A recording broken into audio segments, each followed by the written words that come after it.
There's a YouTube show full of fun facts you need to know. Carl rings the bell and the members show to the GMP morning show.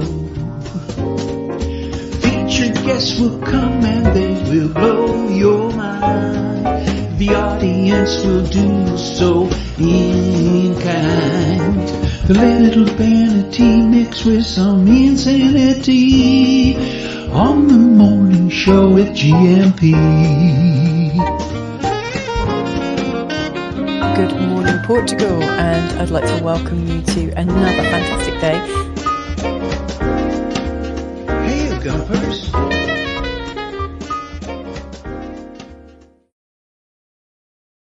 Yeah, give yourself a round of applause. Well done for making it into another week. Dancing girls are in the studio this morning. What a way to start the week. How are you? Hola, bon dia, alegria. Munson here with Good Morning Portugal show, live stream and podcast.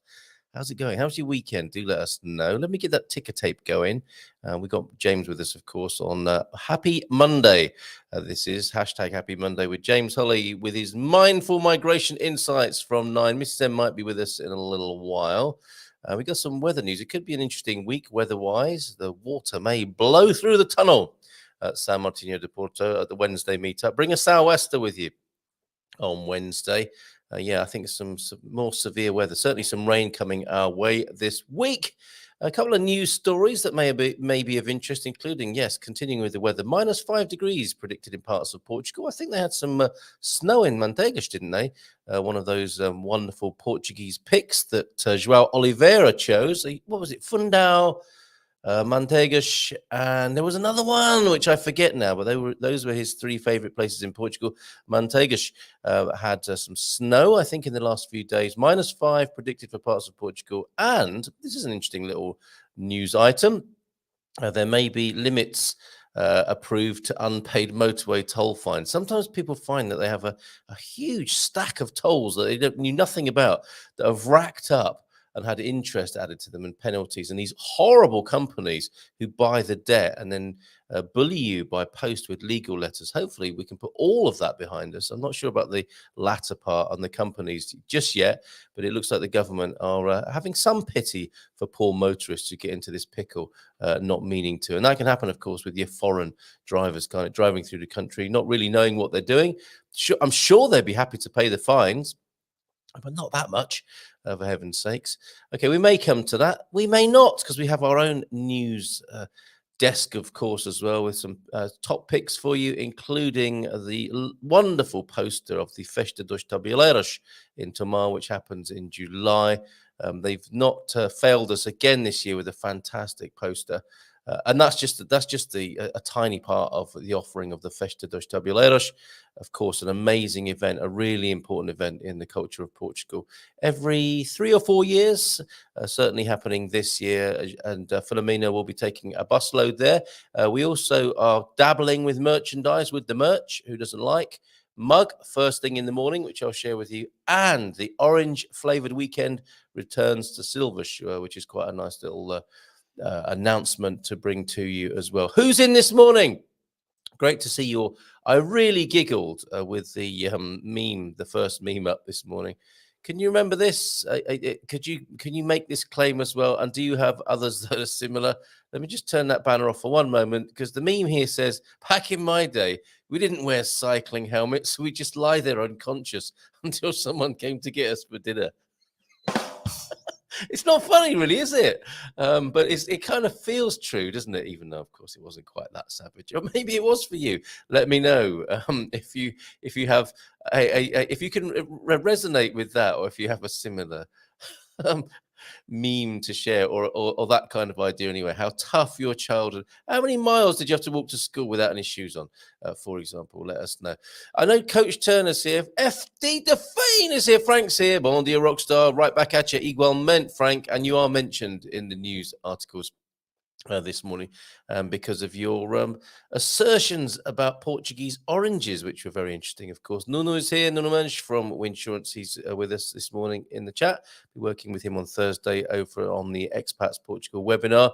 I see Porto is having some crazy weather, says Francis, who's also in, and Nom de Plume. Good morning to you all. Tell a friend at 9:30, of course, we will be heating up the hotlines on Europe's biggest phone-in as well. Coach Turner's in, and I have a little New Year's message from Coach Turner, but not one. That's long overdue as well. It's the 16th of January. Sorry it took me so long to put that together, Coach Turner. Let's do a couple of welcomes from. Well, James can do this himself on a Monday, but anyway. Bom dia, GuMPers. Feliz segunda a todos. Como foi os vossos fins de semana? How was your weekend? Do dare to answer in Portuguese, if you will. T-Duck also in early this morning at 8:09 with the Bom dia Alegria GuMPers. Today, he tells us, is Martin Luther King Day in the US. Yesterday would have been his 94th birthday. He only lived to the age of 39. And I was thinking about that. 39, the pictures I see of Martin Luther King, he seems to be a lot older than 39, doesn't he? In my mind, he is an elder, which, of course, he would have been yesterday at 94, if not for being assassinated and only living to the age of 39. He looks older in the pictures, in the iconic pictures we see of him. Am I right? Deep thought of the day then with Martin Luther King. We've moved on from Ursula K. Le Guin. Deep thought, the ultimate measure of a man is not where he stands in moments of comfort and convenience, but where he stands at times of challenge and controversy. He certainly is one who's able to speak on that from personal experience for sure. And I suppose we all are in our own way, but that's great, isn't it? The ultimate measure of a man is not where he stands in moments of comfort and convenience. We're all pretty cool in that situation, aren't we, with our armchair assessments of the situation? But it's those times of challenge and controversy. That's the ultimate measure of a man. Martin Luther King there, who would have been 94 yesterday and only lived to the age of 39. Portuguese saying of the day. I might try this on James when he arrives, with a sort of a kind of wise look on my face. Se contentar com pouco. Who knew then, Ugo Nuno? I should save that for when Mrs. M arrives. I will. I'll save that for when Mrs. M arrives. She's shouting out no from the other room. The key to a long... Oh, that's a dad joke. Sorry. I nearly didn't keep my powder dry on that one.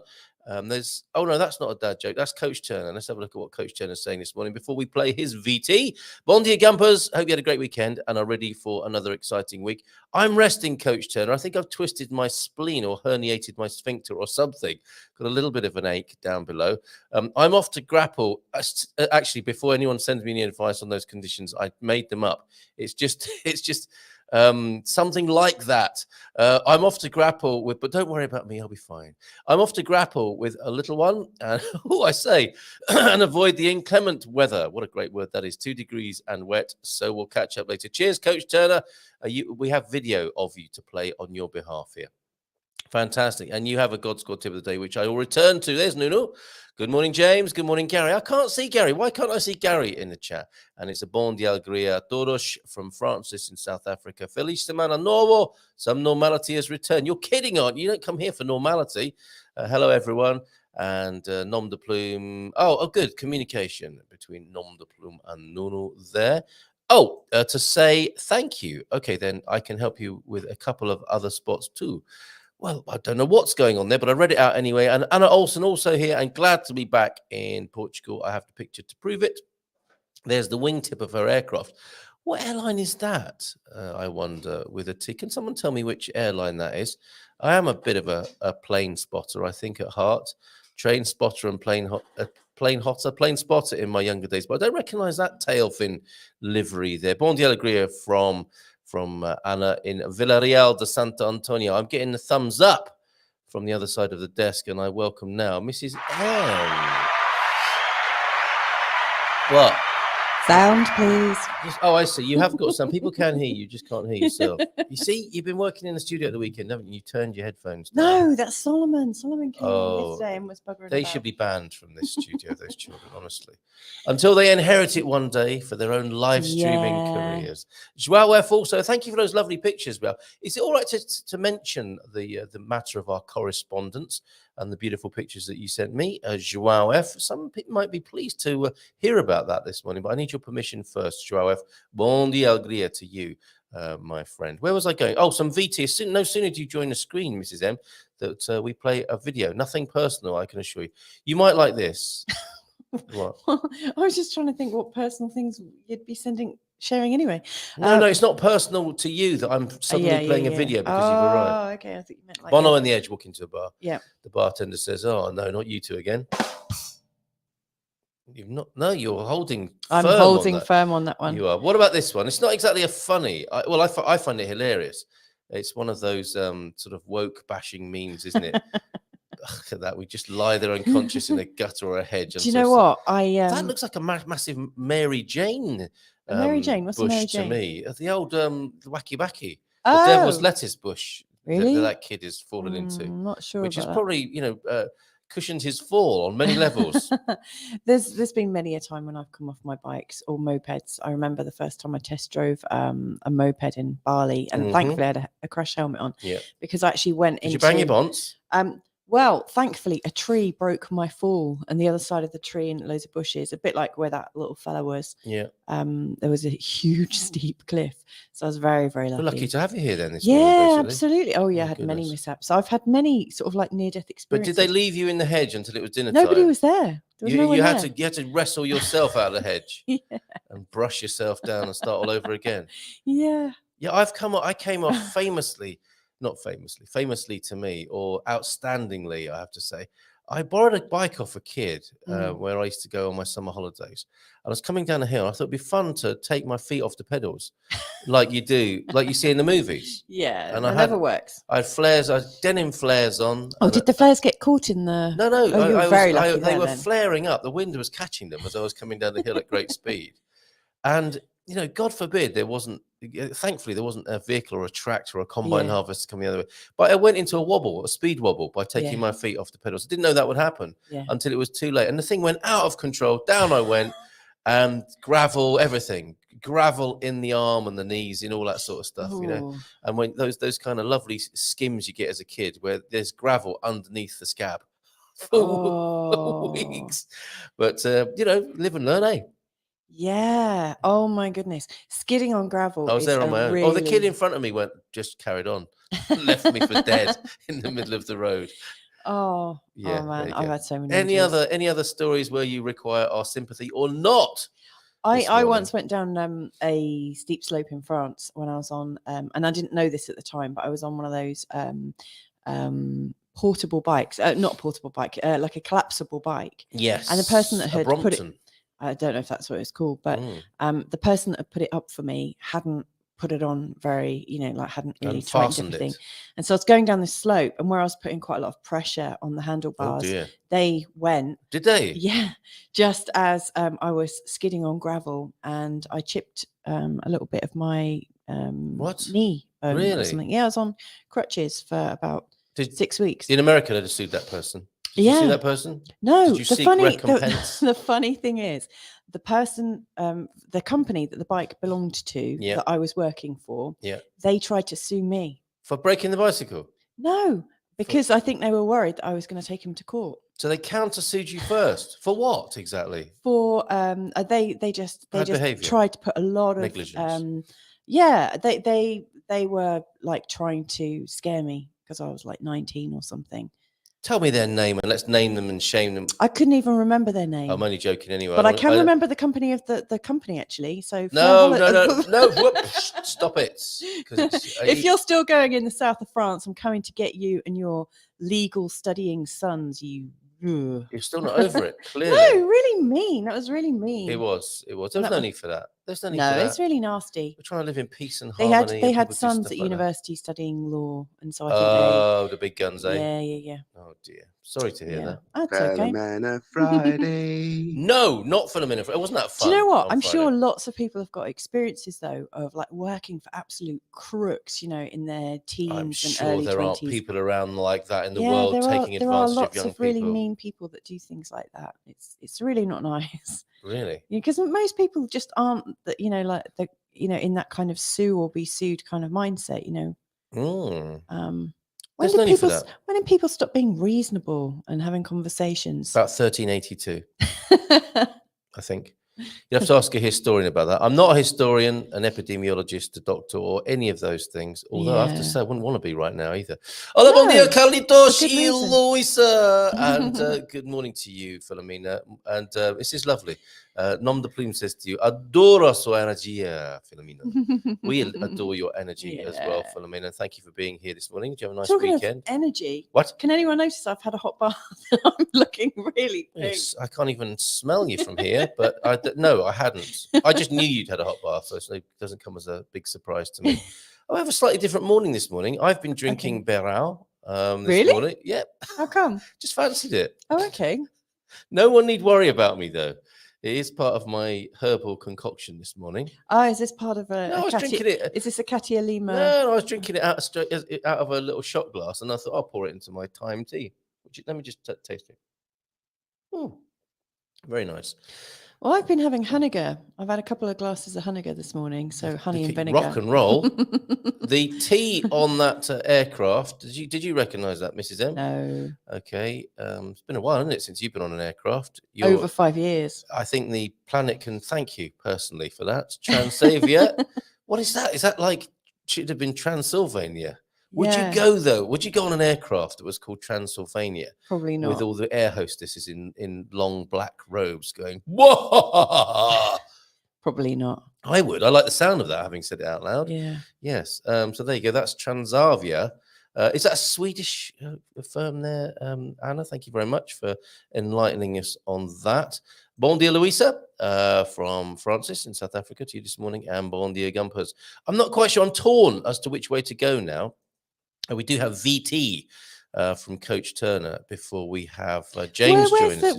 Where's the tear in your decision making? Like what is it? Do I go to the news desk or do I roll the VT?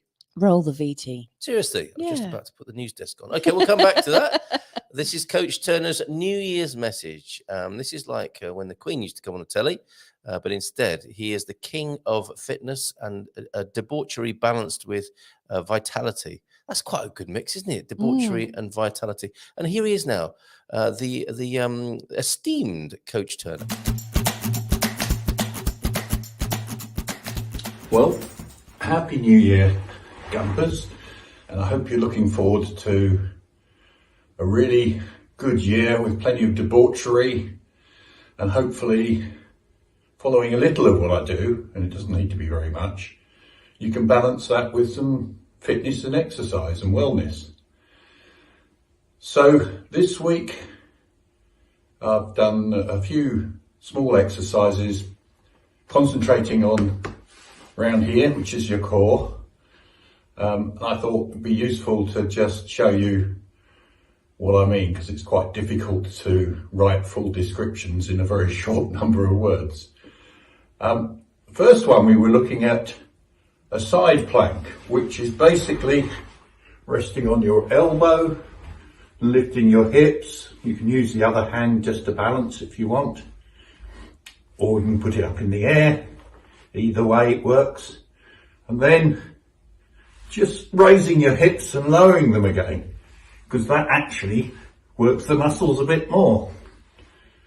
So that's good. And we also talked at the end of the week about just raising your leg. So just doing that, because that works a different set of muscles. We also did the normal plank, so keeping body nice and straight, and then raising the hips, lowering them, keeping a little bit of the sexy bit going. And likewise, you can do the same on your back. It's a bit more difficult. So I hope that helps. I look forward to trying to do one of these every week at the end of the week.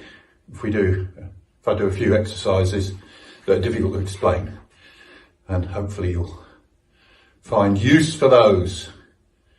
Have a great year, a great week, and I will see you very soon. Cheers.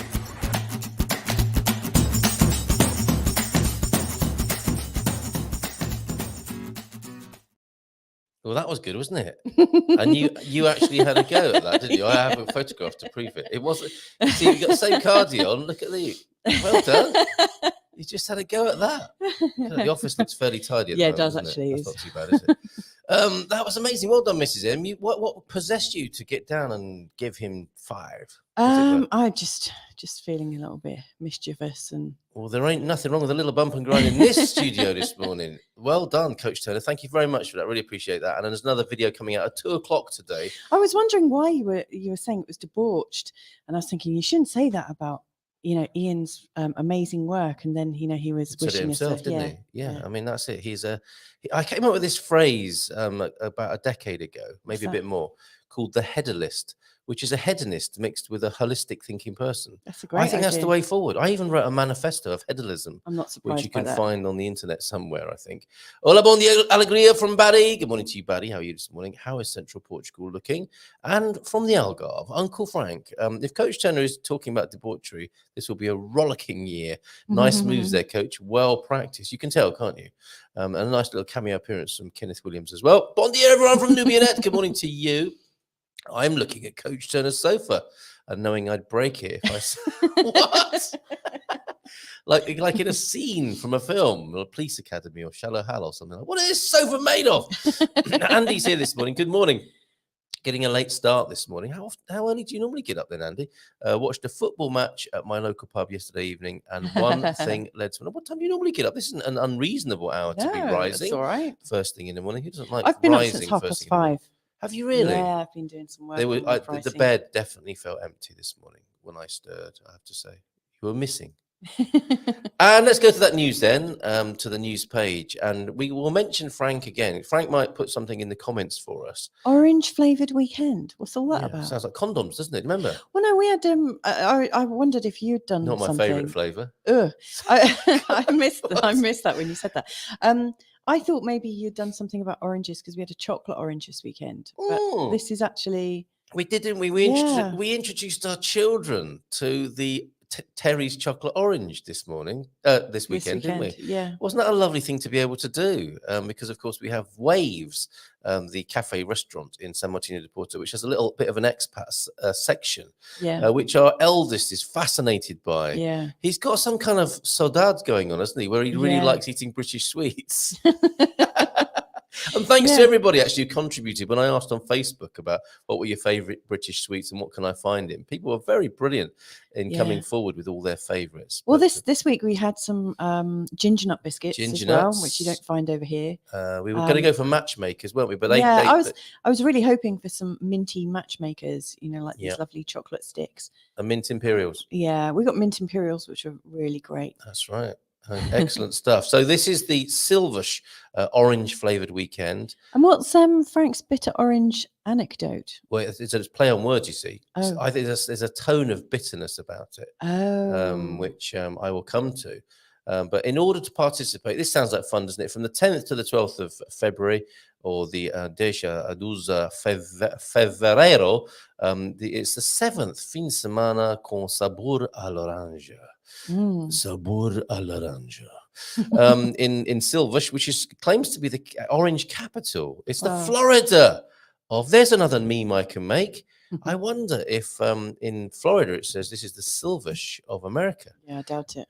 Probably not. Capital of oranges then in Portugal is Silvish. In order to participate, restaurants in Silvish must present a dish made with orange on the days the event takes place. That was the 10th, 11th, or 12th. They will also have to include at least one drink produced in a municipality, wine or beer made in the Silvish municipality. I imagine extra points if it's orange themed, like an orange liqueur, on their menu, and a dessert made with the citrus fruit, says the Portugal resident. That's a great weekend to be in Silvish, isn't it? Where the restaurants are breaking away from their normal menus, I think, and treating people to something a little bit more imaginative, perhaps, and creative there. And not that they're not like that the rest of the year. I'm not saying that. I'm just thinking it's nice, isn't it, when a chefs probably do get stuck in a rut, don't they, doing the same menu every day, day in, day out. And then something like this comes along and gives them a little bit of a creative flair. What Frank was saying, and I only have the picture. Oh, poo. And not what he was saying. What he was saying was that Portuguese oranges weren't actually sweet. It took people further east in the world I don't know exactly where, probably the Middle East, to grow narcissus plants under each orange. I'm going to ask Lee about this on the gardening Q&A tonight. But oranges over on this side of Europe were sour and still are in many places if you don't get the new hybrid orange that was brought here by the early Portuguese explorers. Ah. Yeah, so then it's not natural for an orange to be sweet here.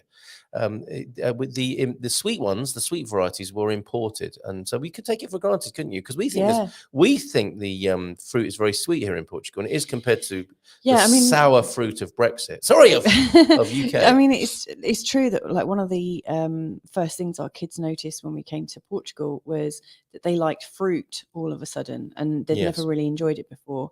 And I think it's just because everything is so much sweeter and riper, and all of a sudden they just love it, don't they? They do. And we've moved around to quite a few places and picked oranges off the tree and eaten them, and mostly they have been quite sweet, but I have noticed some sour ones. Yes, sometimes they can be completely like face puckering. But I actually quite like Do that. you? Better off in a marmalade, I would say. Yeah. Moving on to merch then. Actually, we'll come back. Yeah, it is, isn't it? We'll come back to merch. Look at that. Talking of merchandise, that's the merchandise. This looks great. I love the posters of the Festa dos Tabuleiros. Yeah. I would go, but I've got to say to you, Mrs. When is it? It is the week 1st of your to the birthday. 10th. It is my birthday week.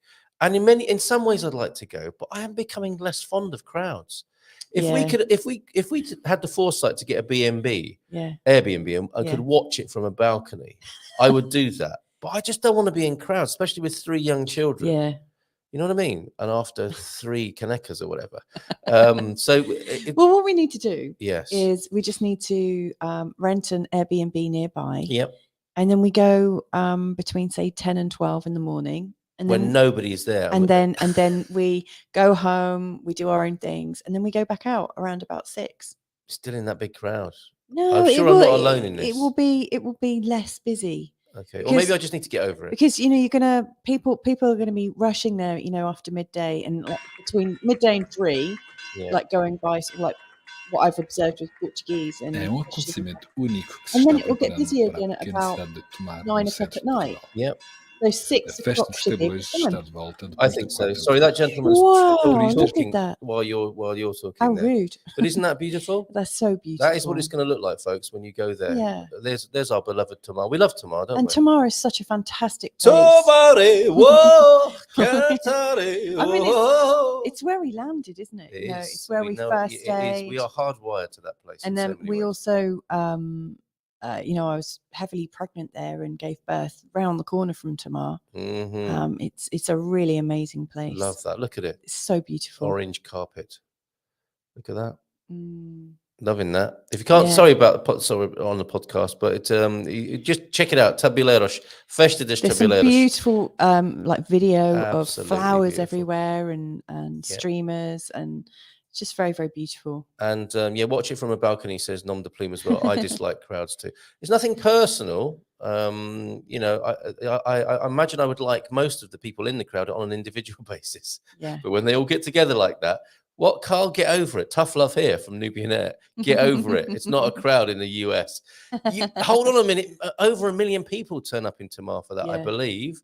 I can't handle crowds. Justin Bieber said that once.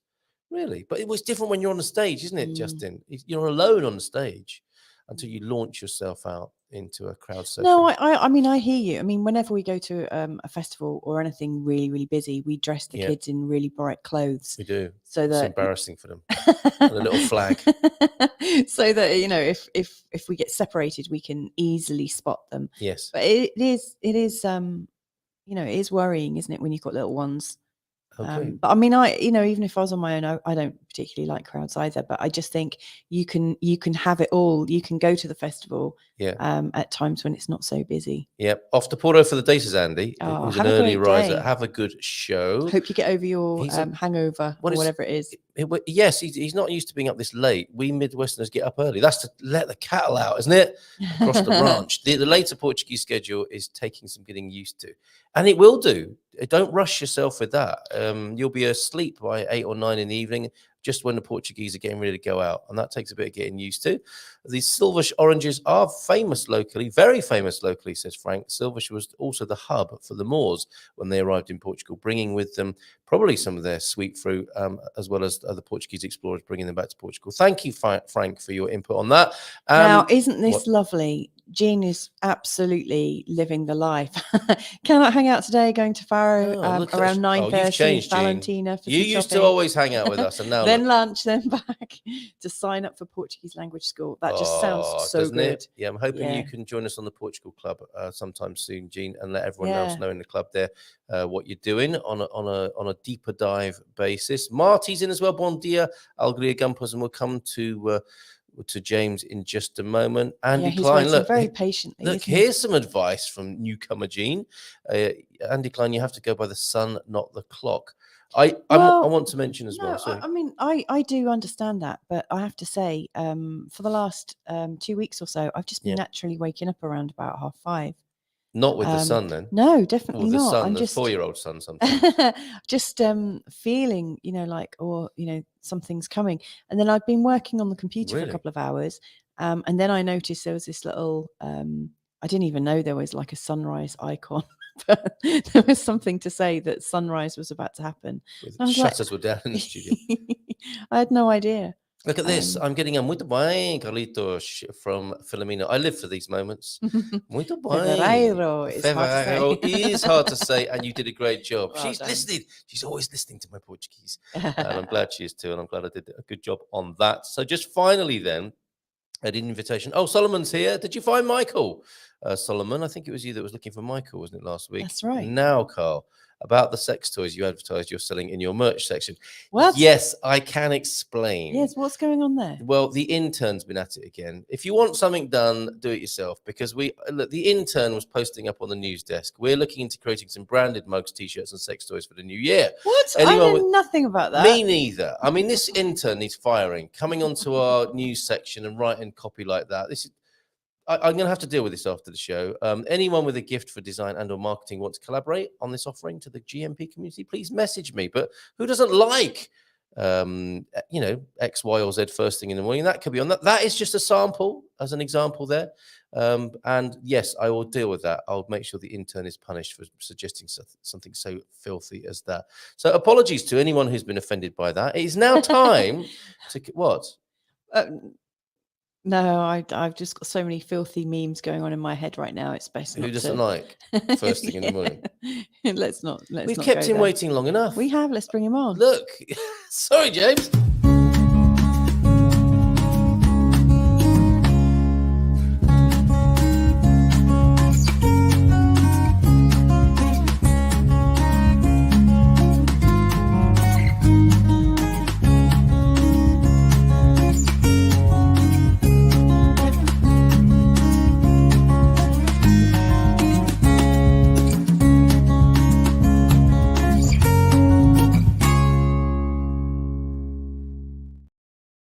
Here he is.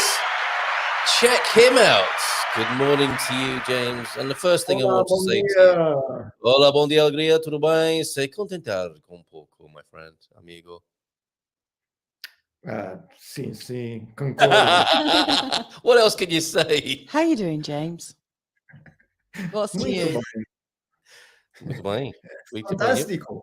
Obrigado. Fantástico. Nice weekend? Muito bem, fim de semana? Para ti? Sim. Muito bem. Very restful. No, you're getting a therapeutic, but seriously, how are you there from Mrs. M? Like, how are you? What's We're joshing new? about, and she really wants to know. Yeah, I want to know. What's new with you, James? What are you observing right now? What's new right in this very moment is I'm remembering I forgot my kit. So that's okay. I'll cover for you. I don't echo so much. It'll take me 5 seconds or less. Don't worry, I'm going to cover for you because I've been rumbled here. The intern, Carl, own up to it. It's an intern. Maybe Carl did intern. I have to say, it is me. It was obviously well, it's my internal workings that come out like that, and it is kind of a battle. inside myself. It's just the whole Scooby-Doo thing. At the end of Scooby-Doo, where you find out who it was, you pull off, and it's always the creepy janitor. It's Carl. Are you calling me a creepy janitor? Well, you have actually been, but not a creepy janitor. Maybe not. I was questioned for a murder inquiry in that role, but it was unfounded, as it turns out. Yeah, okay. But it was you. You can always tell things that Carl has done because he has a particular style, don't you, love? Well, or I've trained the intern really well to follow my instructions. In your image. Yes, but it is the toing and froing of my personality, which I am outsourcing and blaming on the intern. Yeah, do you know what? Sorry, James. Sorry, don't mind me. Yeah, he's just our special guest. Carl actually said this weekend. He actually said, "I think we should collaborate because I'll just put any old crap together." And I would really like somebody to collaborate, somebody who is a designer who would like, that we can put something together and profit share with, so if you're a designer and you fancy helping us create some merch that we go halves on, that sounds fantastic. And, I was really pleased, because Carl, I think your expertise is in creating communities, isn't it? And not in cups. Well, I don't know. I mean, you probably can do it. I mean, you've got a lovely T-shirt, with one of your older memes from back in the day. Yeah. But I think it's time to get the talent out there to really get involved. So you can do what you do well. I think the intern is hurt. The intern is hurt by that, but I'll move on. James, going back to the question that Mrs. M asked you before she laid into me with attacks on my skills there. How are you? Well, I state that when I'm awake and aware, anytime I'm asked that question, then I realize I'm at choice. And I can choose how I am in the moment. And it's not going to be based on what's happened historically or, not necessarily. In all honesty, if I look to recent past, everything is amazing. I really do. I'm grateful every day for the blessed life that I've created for myself. I'm not really active. I see people posting they're 15 different locations in a day. They're just like hitting the country full bore. I'm not that. I'm relaxed. I stay at home a lot, but I get out. I go to the sea. I breathe the air. I take walks with friends locally. And the only obligations that I have are my few appointments a week and my part-time work with my clients in the United States. So I guess people would call that semi-retirement. I just call it working a few hours a week, whatever. But I love my work as well. I'm passionate about it. So I'm living this life of basically choosing what I want to do every day. And there's a lot of freedom in it. And I realize in that there's I don't know how unique it is, but I've had young children. I've been in a marital relationship. I've had the complications and the stress and the busyness of being in a group living situation. I'm not in that now. I'm a solo act. I get to do whatever I want when I want to. Totally independent. I don't have to concern myself, well, how will so-and-so feel about that? Or what are they up to today? Unless I want to engage them in, socially. It's like, then I have to contact them and say, what are you up to today? You want to go get some coffee? That kind of thing. But hold on a minute. Are you supposed to consult the people you live with about stuff? No, not at all. That might be where I'm going wrong. Because I live with them, but I live separate from them. I'm in a studio, a converted garage that is separate from the house, other than a door that goes into the house. So, they can communicate with me rather than texting, which they do sometimes by just knocking on the door and popping their head in. But maybe the occasional pastel de nata through the hatch. Then. Yeah, and they frequently invite me to join them for a meal, things like that. So there's more integration in it, but it's still independent. It's like they don't need to know I'm leaving for the day. They might be surprised because it's like, oh, we haven't heard James around for a while or whatever. And sometimes Louisa will text me, say, are you home? It's awfully quiet in there, or whatever. And I'll say, yeah, or no, I'm not. I'm in Lisboa today. She'll, but it's not like anyone.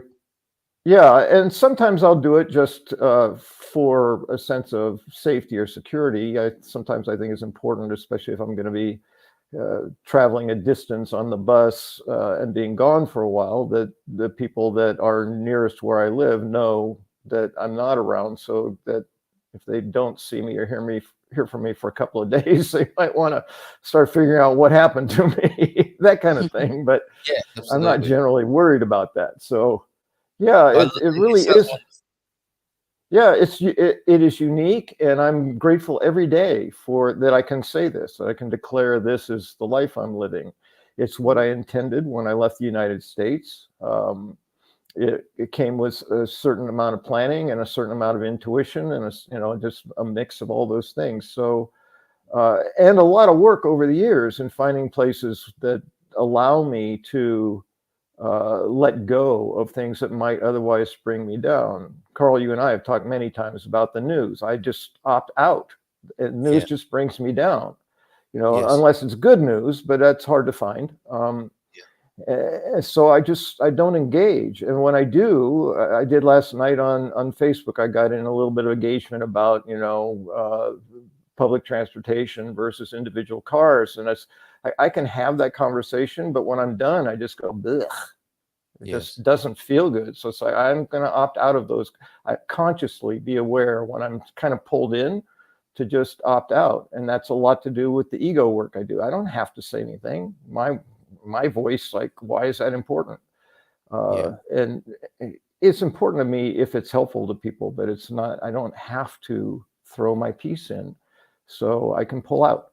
And doing that increases the quality of my experience every single day. Mate. So thank you for asking, Louisa.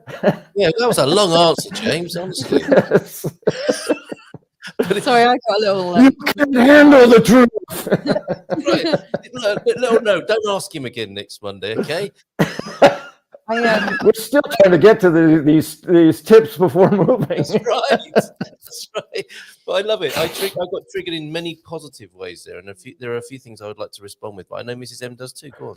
Well, only there was a bit of an innuendo at the end, and I don't think it was intended, but I heard it anyway.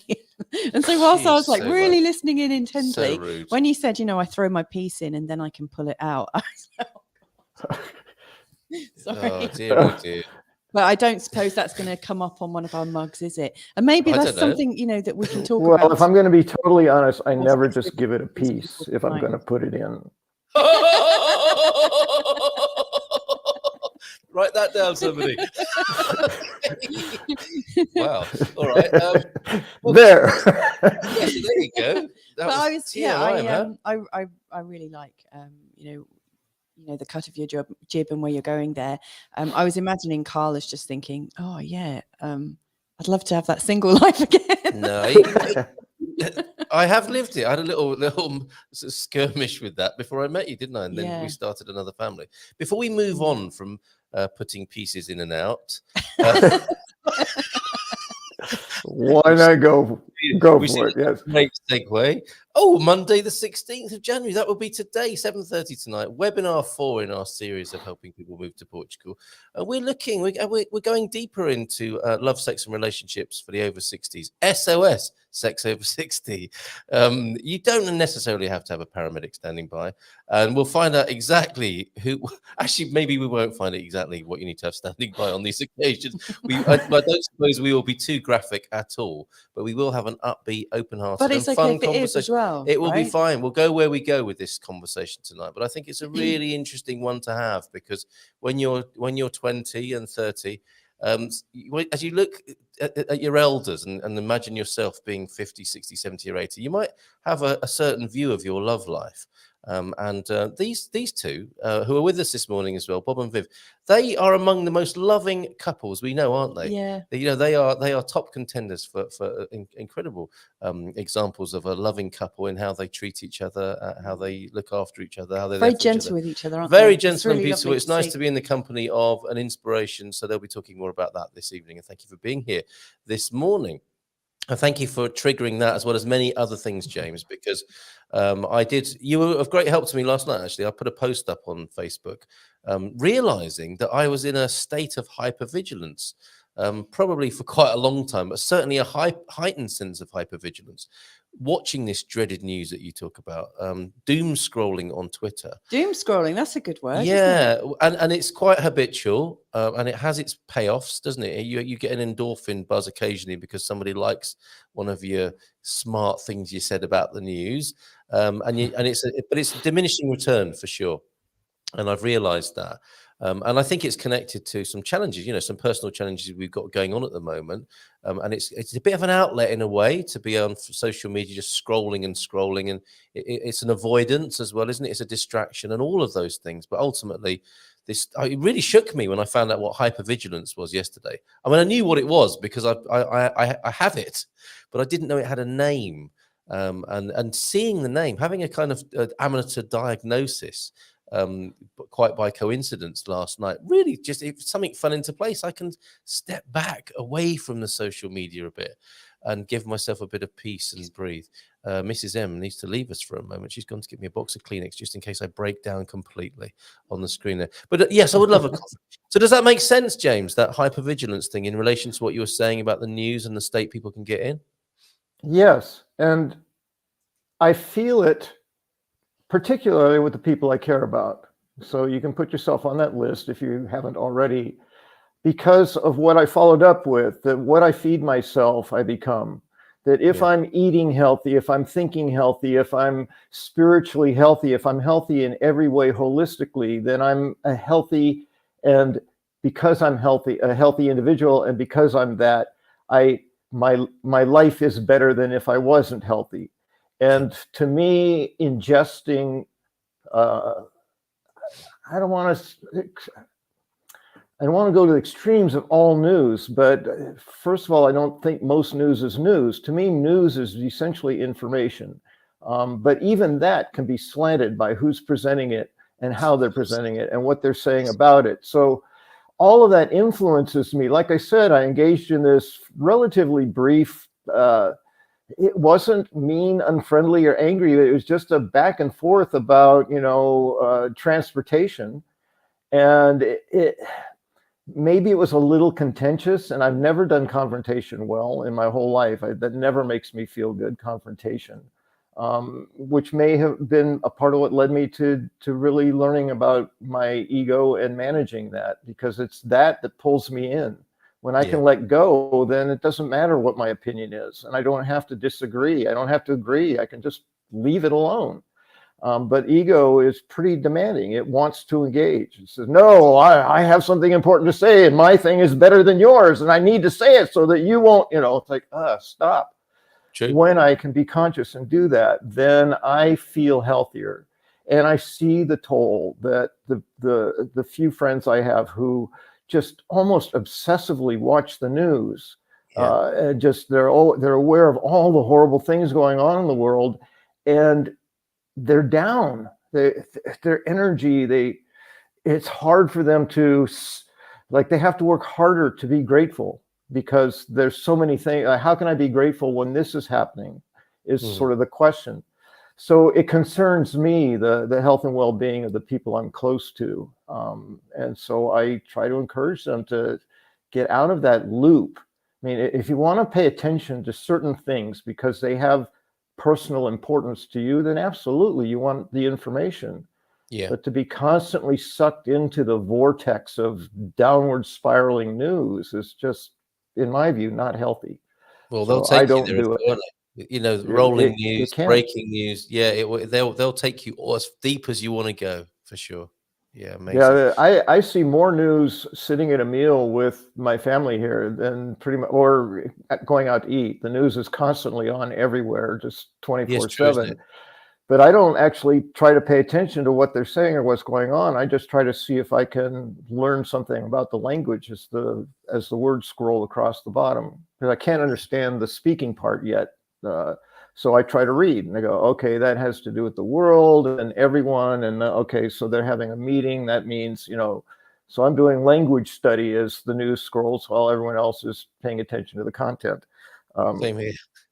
But it Yeah. is interesting, that, isn't it? Because in the same way that it's hard not to look at an accident on a highway as you go past, it's hard not to look at the television, Portugal's CNN, and which is a dismal thing. I think that's been a not a great step forward for Portugal, in my view. That CNN seems to be ubiquitous in cafes, and I much prefer, if I have to choose between, the least worst, I prefer the national TV stations. Mm-hmm. But this franchise of CNN is like the car wreck on the highway, isn't it? It's hard not to rubberneck what's being served to you from a corner of the room constantly. Yes. With mind grabbing, attention grabbing images, and sometimes the whole energy of the cafe is drawn. If something especially heavy is on the TV screen, the whole energy of the cafe can be drawn there, can't it? Where people were once talking to each other and maybe even exchanging gossip and local news, which you could argue is a whole lot better, somewhat. Now they're being drawn into all these things that I think you quite rightly suggest are very little to do with their lives in so many ways, and are constantly on. And the vibe and energy of the room is affected by it. So very interesting stuff. Personal questions are coming in for you, as well as the arrival of Amelie. Great to have you back here, Amelie. Where you been? You don't have to answer that. And Bairandi was here as well, and Fiona Worrell has a couple of questions for you. Let's just see what Amelie is saying to us this morning. Bon Diallegria, a long time no watch. Yes, you've been noticed. Happy to be back and join when James is saying something I totally relate to, which sounds like you are this morning, James. When the mind is in a good place, when you eat, sleep, and have good relations, etc., you are healthier. You could also almost say it's a definition of good health, couldn't you? That little checklist there. The Big Dipper, I think, is that the news agenda or one's emotional state there? Nom de plume, thank you for that. Sarah's in as well, as was by Randy popping in, who's off to Anna. I think that had to do with Louisa's comment earlier. Oh, the Big innuendo comment. Naughty. Okay, and Fiona was asking about your setup and if you had any pets. I think you answered the other parts of a question about how you live with your neighbours and a family there, but I don't think you have any pets, do you? No pets, not since finding a home for my lime tree when I left the United States. Did you keep in touch? No, I let that one go. No attachment there. I knew it was in good hands, and I'm trusting that it's doing well. I've considered pets on and off along the way. I think, and I don't mean this to sound somehow diminishing of my experience as a parent, but I found after having kids and getting them to grown, and my joke when I was working with parents of teens was, I know that you think that 18, because that's the age of majority, is when you will have feel less responsibility for your children. I said, but the truth is it takes a little longer than that for them to kind of get their lives figured out. So by the time they're about 40, you should be okay. But that was a real help, wasn't it? Yes. So that was kind of my joke, but kind of true. So being essentially free of those responsibilities, and I took them seriously while I wasn't being a parent, to not have to be engaged in the minutia of the lives of family and relationships really helps create that freedom. And pets, while when I think of pets, I tend to think of dogs. Dogs are kind of my thing as far as pets go. And it doesn't take much for me to just get over it. It's like, oh, but then you got to pick up their poop. It's like, all right, done. I understand the value of connections with living things, and the dogs can be great companions. So I don't underestimate the value of pets, but there's a certain life that I can live when I can just be me. I don't have to think, oh, who's going to take care of the dog, or how am I going to transport the dog? what am I going to do with the dog when I'm gone? Because I anticipate a tremendous amount of travel from this point forward in my life. All that kind of stuff just says, all right, what's the trade-off? And probably not. In terms of human relationships, I'm not opposed at all to being in a partnership or a couple's relationship with somebody. But I have found with age, have become much more discerning. I'm quite happy with me.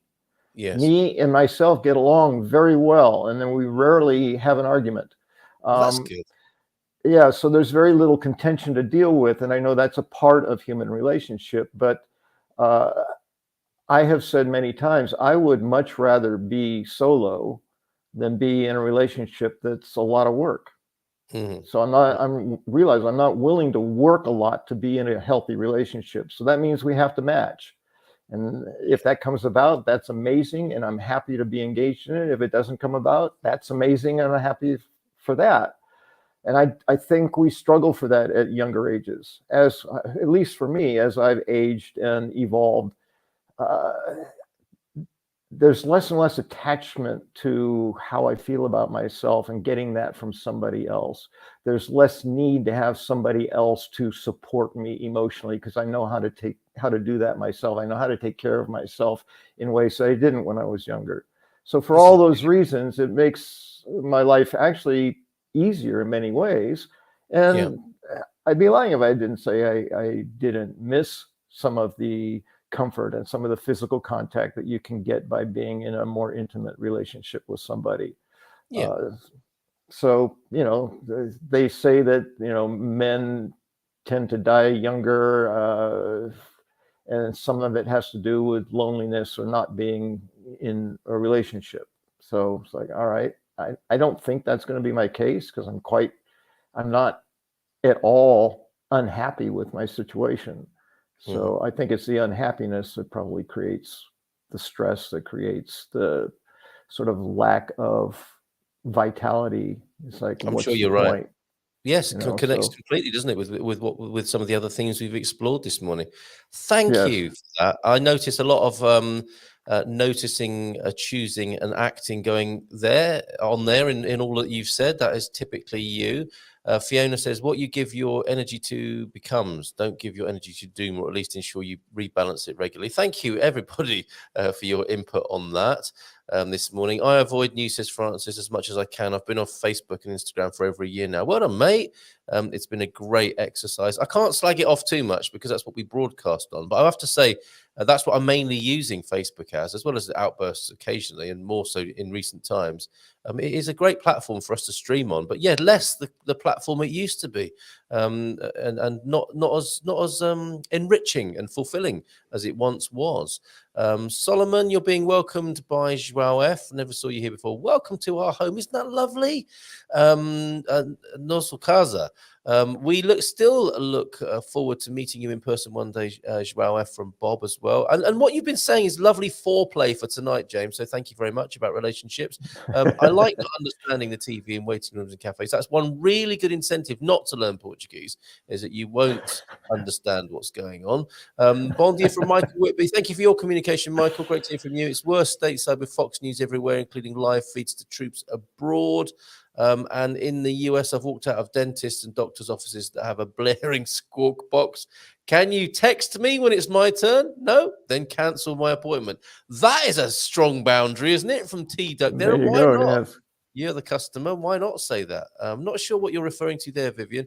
That's truer than most people know. That could be applied to lots of things here, though. That is probably about 40-year-old kids, wasn't it? Could be, yes. I imagine it is. I always laugh when parents say, as soon as my child turns 18, somebody else enjoying that. We know better. Oh, yeah. But, I mean, we could get into a whole conversation about why that's the case, right? Back in the day when you came off your bike and you had to lay in the hedge until someone collected you for dinner, maybe kids grew up faster. I don't know. Maybe not. That's such an interesting conversation to have one day. I asked them to change the channel many times. That's really cool. Again. Yes, Okay, that'll work. No. We want Philippa Gomes with our cooking program. Is the news always on in Portugal's restaurants, says OLP? I don't see this in US restaurants, sporting events, but not news. Yeah, we have talked about this on the show, haven't we? About how it's company for some people. And a lot of people go alone to cafes. So it's thought that they might like to watch TV while having the prato do dia. I wonder, given the chance, whether they would or not, or given the option. Amen to that, James. All right.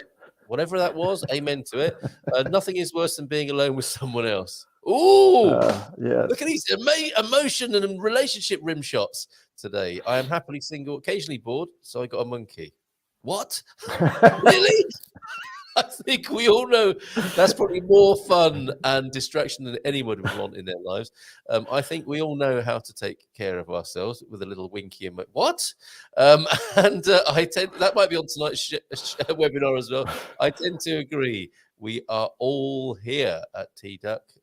Bob to Amelie, we're neither one interested in another relationship. That's an interesting starting place. That will come into the conversation tonight. We had a huge wall of defense in place when we met, but we had individually done a lot of work. There you go. And Jean's got to go. My ride is here. Ate mañana. Have a great day, Jean.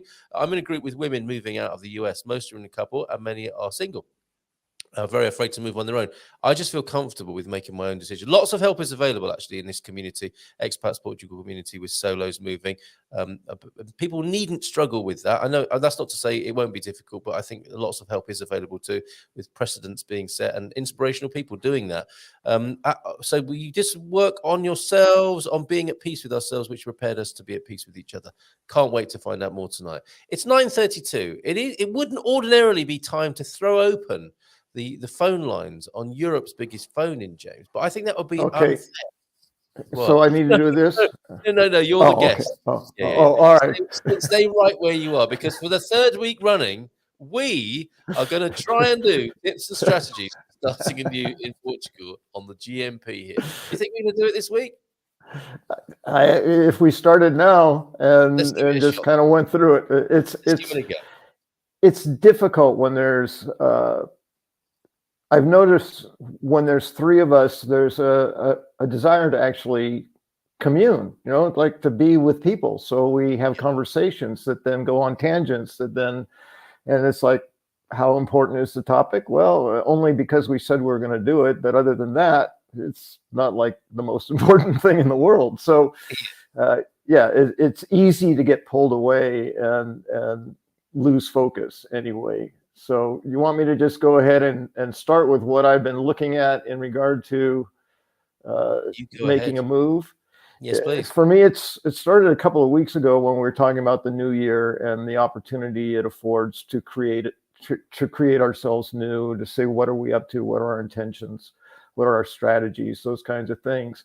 And obviously, we can do that anytime. It doesn't have to be January 1st. Any day, any morning we wake up, we can say, oh, I want to choose things consciously and create this for myself today or from here on.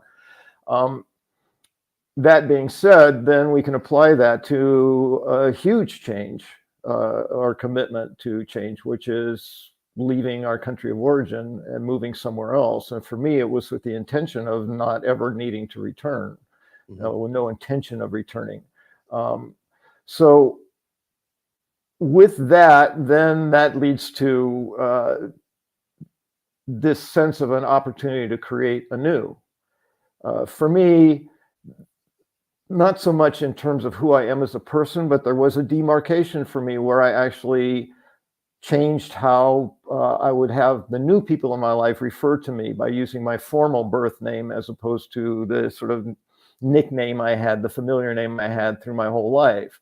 So I was Jim up until I came to Portugal. And at that point, I consciously said, I'm going to introduce myself and claim my birth name, my formal name, as James, which helps me to then have a new identity at some level. And self-talk is where I've been able to practice, because when I was berating myself, I was talking to Jim. So I was able to then say, James doesn't do that. Wow. Right. So just in my own mind, I was able to shift some of the bad habits I had in self-referral. So where it might be, good job, Jim, sarcastically, it would be, good job, James. Seriously, right? Like I could shift that just in the energy by that, and not just for me personally. But it also helps me if someone says, hey, Jim, it's like, oh, this is a familiar person from before I got here that I know in the United States. If someone says James, it's like, oh, this is someone I've met since I've been in Portugal. Those kinds of things. But it's just one example of how we can recreate ourselves. In truth, we can recreate ourselves any way we want. Yes. Because how we present ourselves from this place forward has nothing to do with what people already know about us. I'm not saying lie about who you are. I'm just saying you can choose different aspects of who you are to present to the world and be known as. So to these notions of tips, I don't know that they necessarily have to go in order, but this is kind of the order that I thought of them. And the first one, not surprisingly, is to look within.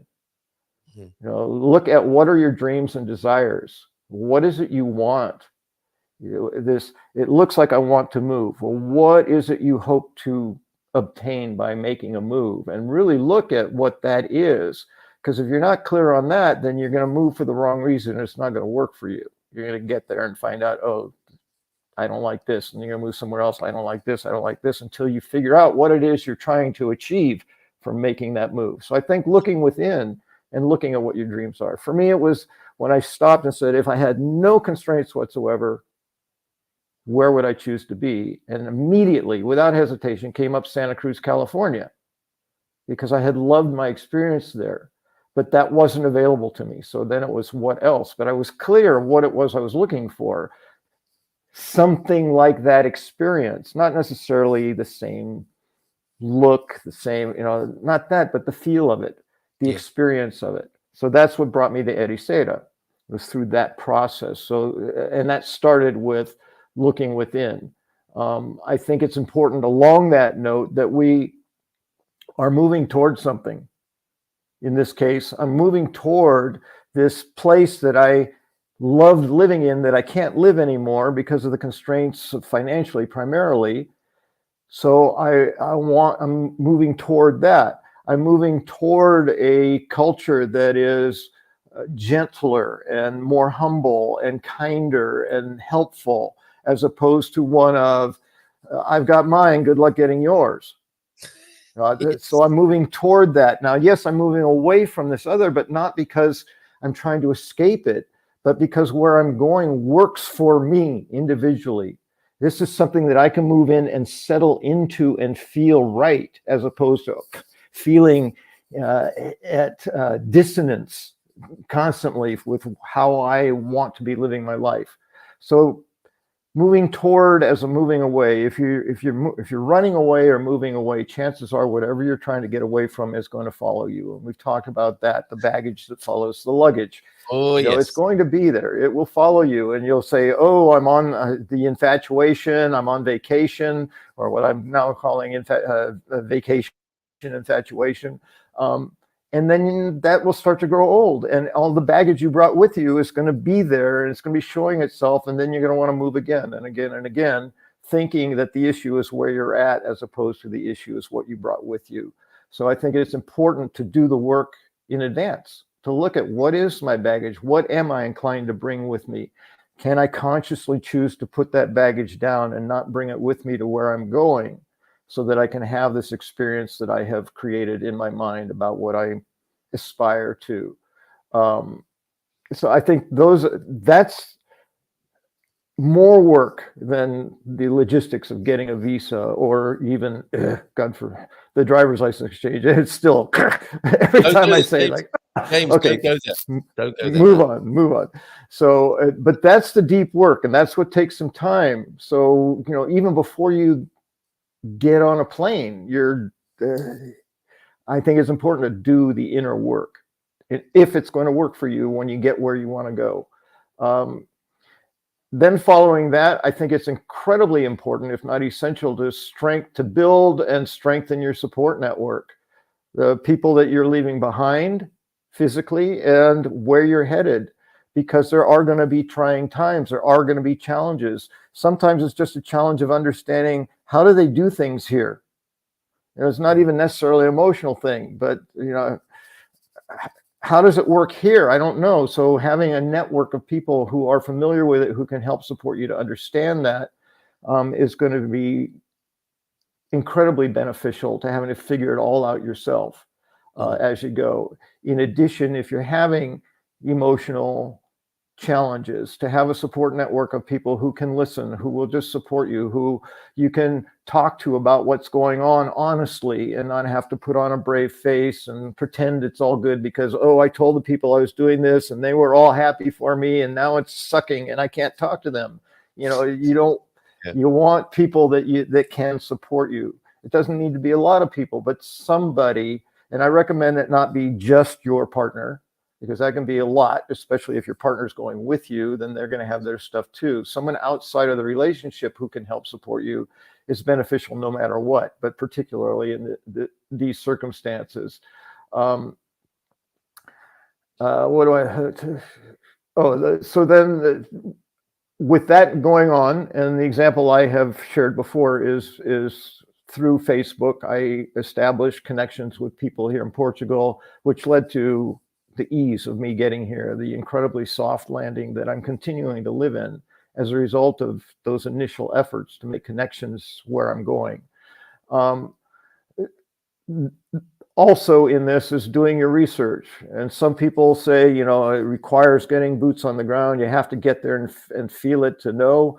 And for me, I never did that. But I don't disagree with getting the feel. I'm just not convinced that the feel requires my physical presence, that I can get a sense or a feel for something without actually having to be there physically. But definitely, you want to get a sense for what is it like really to be there.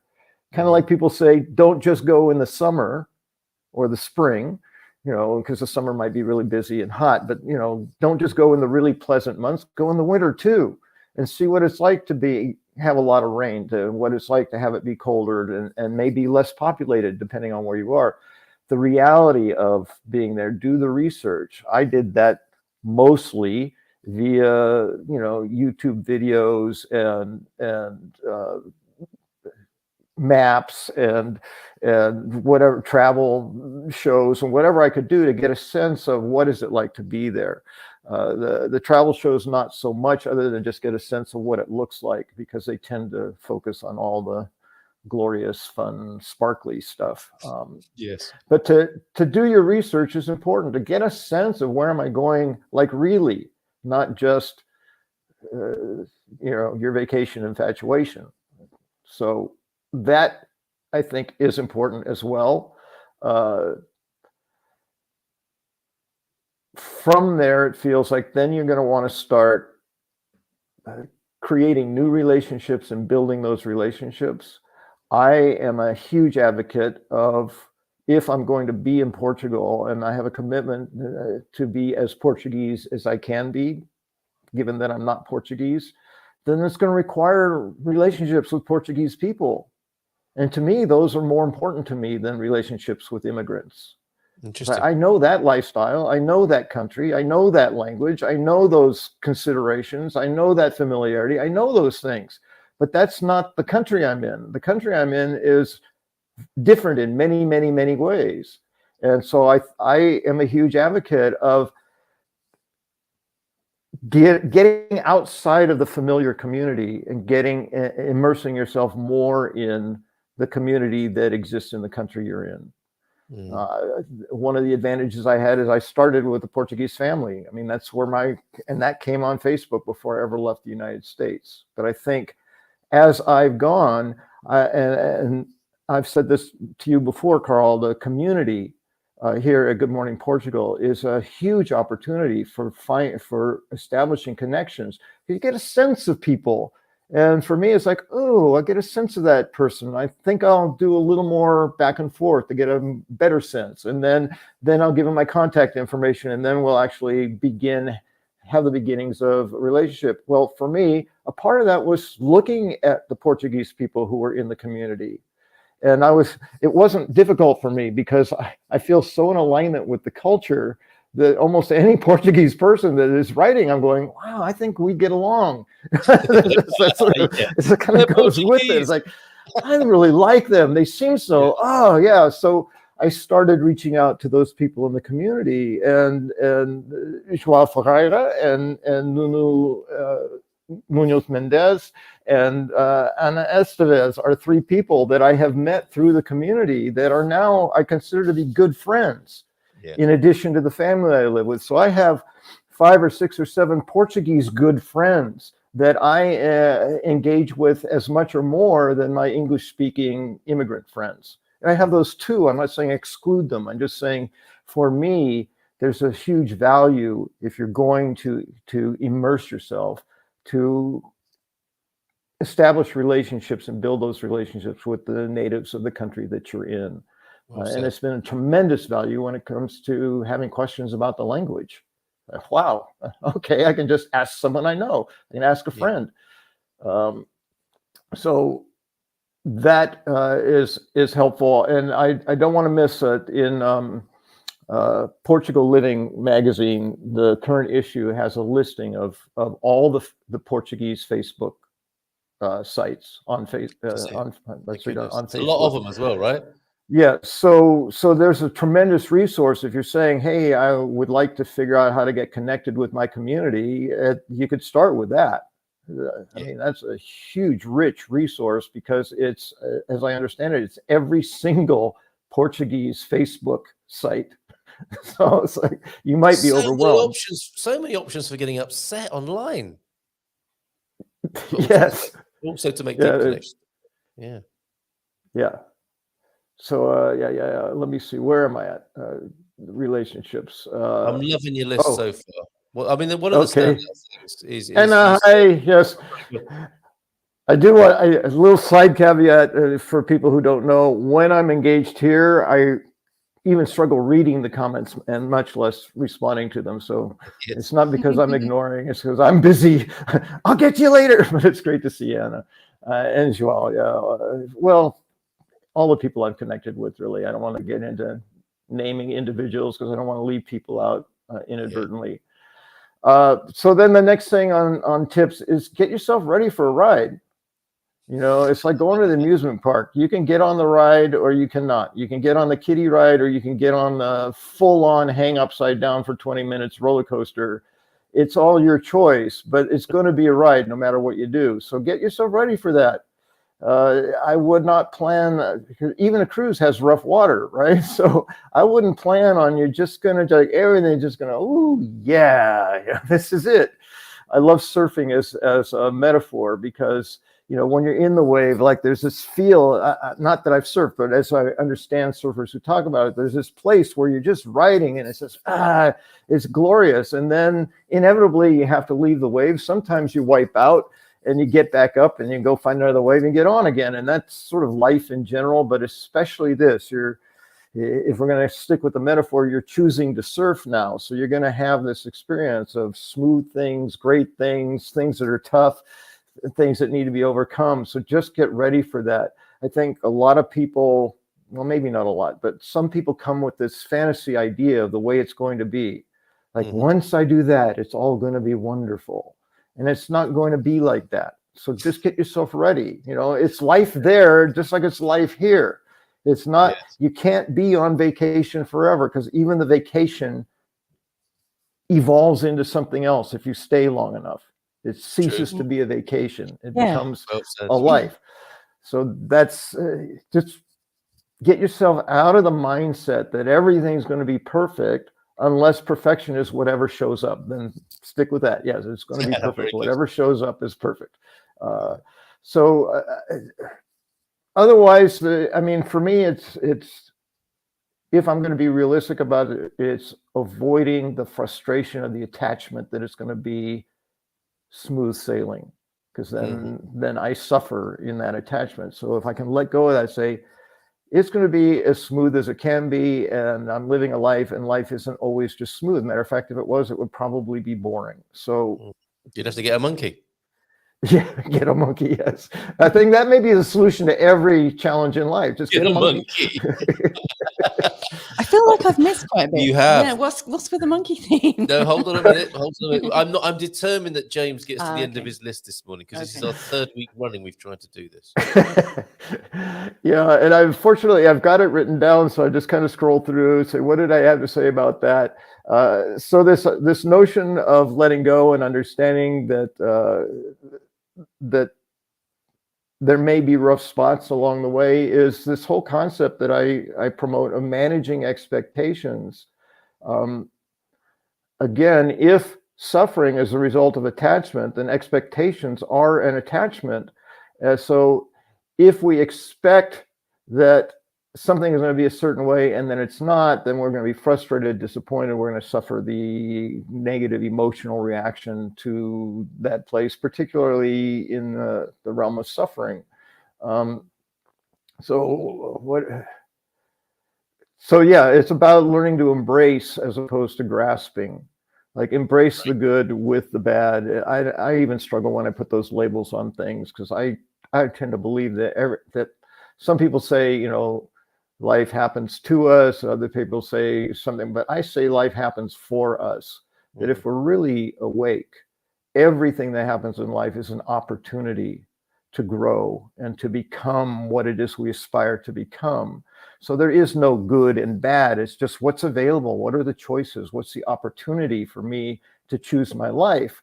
That's how I understand it. That's how I try to live it when I'm being conscious. And please don't get me wrong, I'm not conscious more than I am. So I still do all the things that everyone else does. But when I have these woke moments, like, oh, all right, I can choose differently. And then life is smoother for a bit. So in all of that, and this is a great place to come, breathe. Yeah. I've been trying to get through with you, but breathe. Just and land. Yeah, I'll and have some of that. Yeah, be present. Yes. Everybody, don't think you're watching this as a consumer experience. Breathe. Do okay? it. Do it. Conscious breathing. There's always the jokes about I breathe all the time. Yes, I understand that. And I'm talking about conscious breathing for that space and that landing. But do you really? Yes. Yeah. And the trick is to breathe both with the things that feel ugly and hard and with the things that feel good. You don't just breathe when, oh, life is good. Like actually time out. Breathe. Okay, breathe again. Get yourself settled down. That's the challenging part, is to do it when things are rough. Yes. And it's very healing, very grounding. You remind me of a chap we used to watch a lot, Danny Shine. He had a megaphone and he would kind of do performance stuff, street performances, sort of social experiments really with his microphone. And inevitably, sometimes the security or police would come and they would say, "What are you doing?" And he would say, "Hold on a minute. I'm feeling a little bit stressed or nervous by this situation. I just need to breathe." So he'd stand there and say, the megaphone. Yeah, before he responded. Yes, sometimes through the megaphone. But if he can do it there, I think we can probably, people would permit us anywhere, wouldn't they, to center ourselves? What an amazing thing that is to do, to be in a situation where we said, you know what, I just need a moment. And I think that's magnificent, acknowledging and admitting and doing that in any difficult situation. I think most people would allow that as well. And how many angry moments where we said things that we didn't mean would not occur if we would take a pause and breathe first. And I don't just mean count to 5, because you can count 1, 2, 3, 4, 5. Like just counting isn't going to get you there. But if you take that time to breathe, to really consciously inhale through the nose, exhale through the mouth, find yourself, get grounded, and then in that process, get your ego managed. There's a lot of really difficult discourse that we could avoid if we just were awake enough to be able to pull ourselves out of that moment to breathe first. So breathing to me is better than a monkey as far as I'm concerned. Well said. Well, we should get that on a t-shirt for sure. Breathing is better than a monkey. There's a merchandise idea. Sorry, the atmosphere has changed a little bit because, James, you're not allowed to be stressful here. It's official. No, it's not. It definitely is not that stressful. A tragedy strikes in Fundão. Breaking news now from central Portugal as the market is half empty and the wine-soaked bifana stand is shut. I'm so sorry to hear that. Do we have a moment Pete, of silence? Sorry to hear that. Yes. We need to breathe. Don't forget to breathe, Pete. Breathe through it. Sarah, so good to see you here. Earlier on, you said you love this. I'm so glad to hear that. And who knew I would be breathing with you all this morning? We recommend it. We really do. And when you can always. Even better. James, back to you. Sorry, go on. Well, with that, logically and energetically, it leads to finding gratitude. To me, I have defined gratitude as my key to peace. That when I want to be at peace, if I can remember the things I'm grateful for, then I always find peace at the other end of that. And that when I start doing that consciously, the complaints, because to me, complaints is sort of the other end of gratitude. The complaints go away and the gratitude accelerates. So once I get on that escalator of gratitude, it goes steeper and steeper and faster to the things that I thought I wasn't being, or not that I thought that I was not being grateful for. So for me, gratitude, finding where I'm at and looking at it, again, especially in the frustration. For me, the biggest frustration right now, and then immediately I'm grateful before I even say it, is this whole driver's license exchange thing. Like that's the one thing that I keep complaining, it keeps popping up as a complaint. But immediately now that I've practiced enough, by virtue of that coming up, it's like, well, I get to do that in Portugal. Yeah. It's like, oh, I'm so grateful. Like, and I'm grateful that if that is the worst my life is this driver's license exchange, I'm living a glorious life. So even though it feels big in the moment, when I can find the gratitude is so much bigger.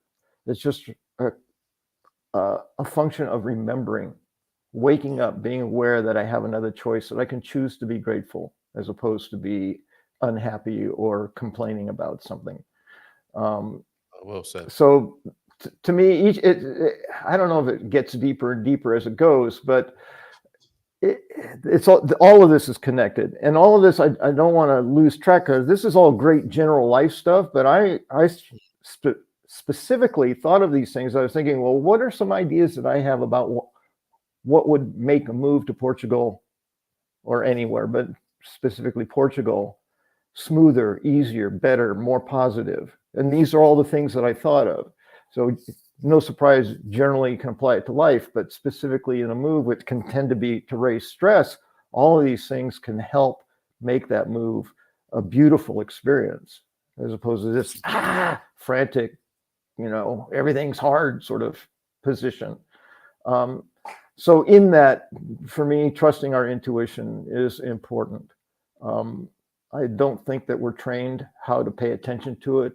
And so then we don't learn how to decipher the difference between what is truly intuition and what is, false energy, whatever you want to call it. But when I'm right, about my intuition about something, what was at play that had me be correct? When I was wrong about that, what was at play when I was wrong? So I begin to understand which part of it to land in and to trust, and which part to say, okay, I think I'll put that aside. Yes. But we're not trained and taught to hone in at that level on intuition. The intuition to me is about the other brains. It's the gut and the heart, not the intellect. We value the intellect so much that we forget the other aspects and how to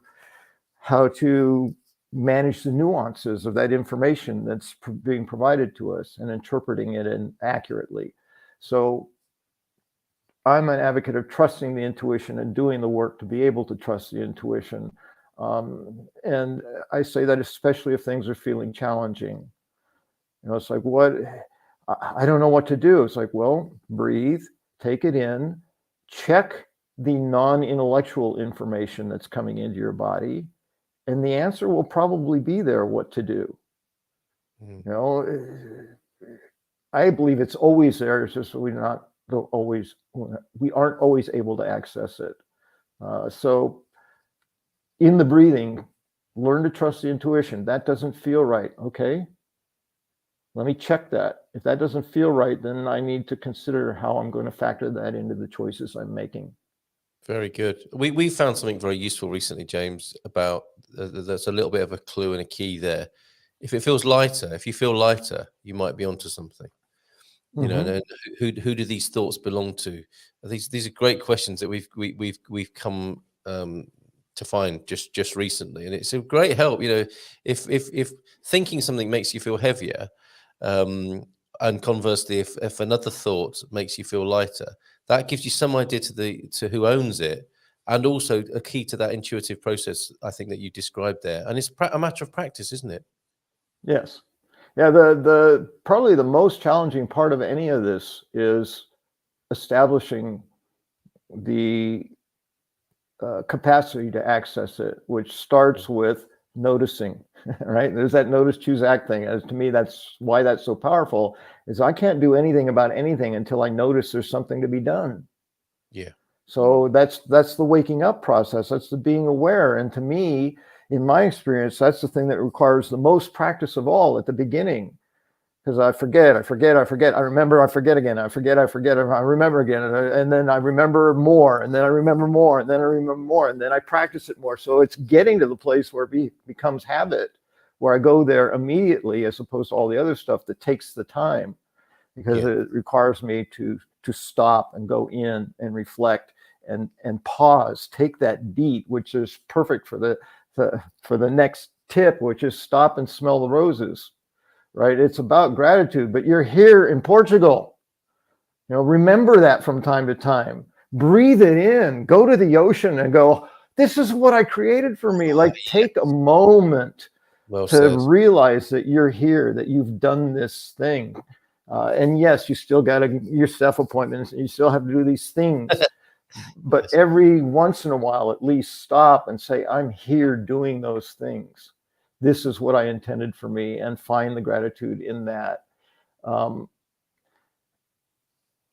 James, I need to ask you, at 2 minutes past 10, are you on point 27 of your 500 point list, or are we close to a conclusion here? Do we need a part 2 I'm on next? point 12 of 13, so I think we're very nearly there. Yes. Very good. Excellent stuff. You have to excuse me. We've talked about this before as well, for people who become dissatisfied or they want to move, and it's been difficult for you, Carl. You mentioned that there are elements of feeling sad because you know that people can and are in love with being here, so why would they choose not to be? Yes.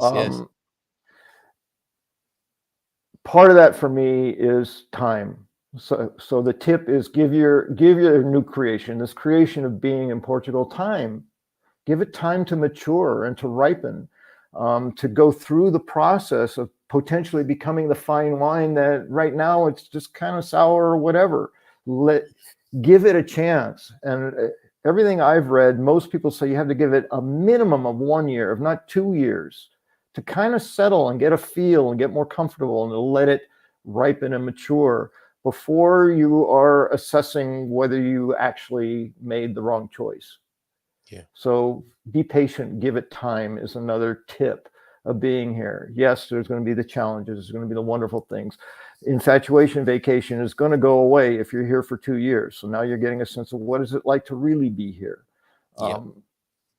Give it time and then make your decisions. Otherwise, you're just going to do that thing. You're going to just pick up your baggage and move somewhere else.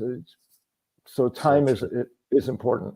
And then ultimately, flexibility, which is to me another key to being healthy.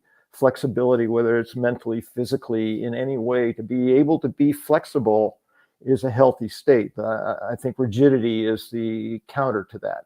The more rigid we become, the less healthy we are. So being flexible means being able to bend with what's happening now, and it also means being able to bend with that decision you made 2 years ago to be there, all the work you did to get here, the attachment you have to it working out, and being flexible enough and intuitive enough and taking all these other things into consideration and saying, I've done all that and it's not right. And I'm trusting my intuition. It's just, and maybe you can break down why, maybe not. But be flexible enough to be able to say, in the end, if it's not right, it's not right. So I need to start a new process and start over. Yeah. Hopefully, most of us, if we've been through this process of being here, will arrive and go, this is the most right thing I've done in my life. Like that's where we'll land. But it requires a certain amount of flexibility, a certain willingness to let go of our attachment to what we've created so far, what we think we want to create, all these things. My sense is, at least in my process, that if you go through these things, and I can post it on a blog or something, people want it in writing, that's fine. Yeah. I believe that most people will have the same kind of result that I'm having. Now, I haven't been here 2 years. I've been here a year, and I have never thought twice about being here. It's like, yes, this is a great decision. So far, so good. I don't expect it's going to change much in another year, except I might be more in love and I'll be more comfortable. I'll have a better grasp for the language, those kinds of things, and the culture. So we did it. It was a lot of content. No, outstanding, and that's a segment that stands up on its own. I think that will be of great help to people. Things that they know are true when they hear them, things that they might not have thought of before. So very thoughtful, very helpful, and thank you so much for that. And yes, to have it in blog form will be great. We'll have a video and a blog that we can stick up on all the W's, goodmorningportugal.com. Thank you so much for that. My pleasure. Will you stay with me? And people were very respectful and not calling in to Europe's biggest phone in whilst I think everybody wanted to hear that, and finally birth that advice to the rest of the world this morning. So we'll be back tomorrow with Europe's biggest phone in. Call in. We'll have João Oliveira with us. Tonight, of course, is the SOS, Sex Over 60s, love, sex and relationships for 60 plus. But I think some of the insights there will be available for people of all ages there in terms of relationships and communicating healthily with other people. I'm sure there'll be a lot of transferable and useful insight. And Viv says, who is our star tonight, along with Bob, I always know that if this, whatever it is the worst I have to deal with, I'm an extremely blessed person. So thank you for that, Viv. And thank you, everyone. Yes. A comment from Fiona. This is connected to something earlier. Topic for another show. Yes, what is woke? What is awake? It's as if it's as I understood it to be. Why do many people who use the terms in conversation use them to attack others? It's just a sad state of affairs that we've got to. But that's a good idea, Fiona. Thank you. I don't know if ego. I think you might be right there, James. OLP had a very good question as well about where you intend to travel in Europe. I think we'll come back to that because as part of Europe's biggest phone-in, I think we should celebrate the fact that we live in probably the best country in Europe and invite other people from other parts of Europe to tell us why that may not be the case, and invite them to their part of Europe. So I look forward to those. Or even better, to simply share why we love where we are.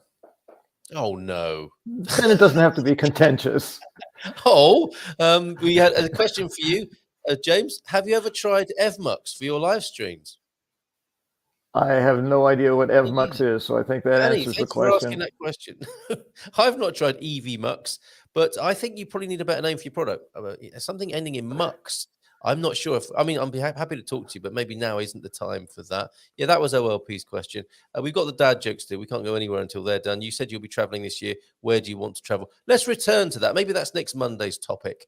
Setting foot outside of Portugal and venturing into the rest of Europe. And as James said, us all comparing notes on how beautiful our respective parts of Europe are, rather than me turning it into a bitter competition of acrimony. I'd love you to come visit my part of the world. It's beautiful. I have many wonderful things to share with you. That's better. My part is better. I hate yours, love mine. Why didn't I think of that? Okay.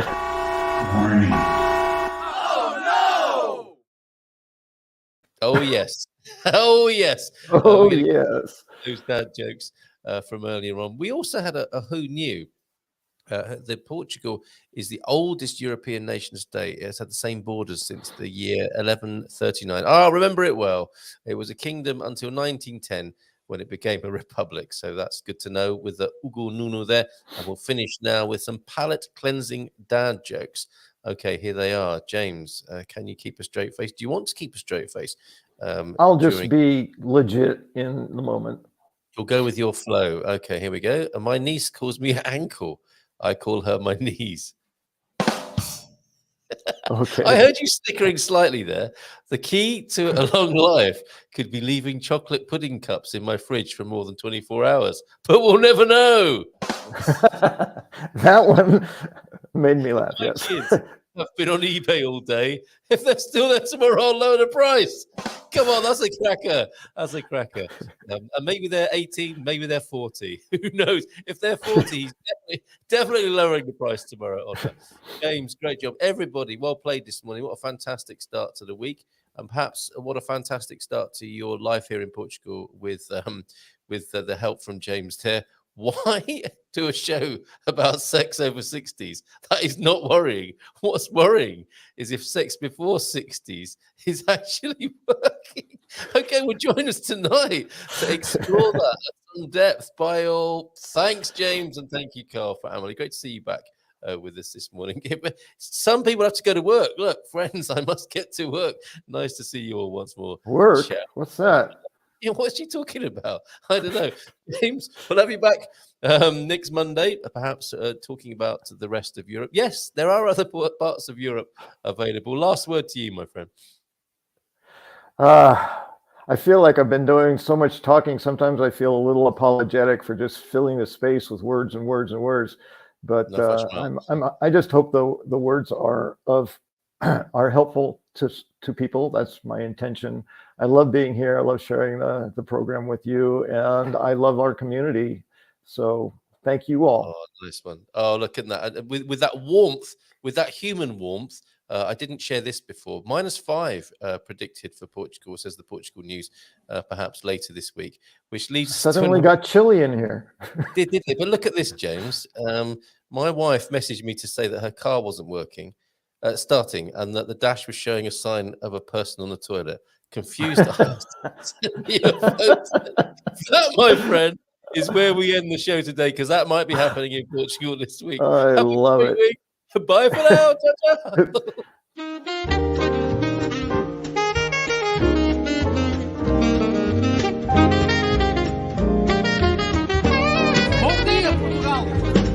In Portugal, there's a YouTube show full of fun facts you need to know. Carl rings the bell and the members show to the GMP morning show. Featured guests will come and they will blow your mind. The audience will do so in kind. The little vanity mixed with some insanity on the morning show with GMP. Good morning, Portugal, and I'd like to welcome you to another fantastic day. Hey, GuMPers.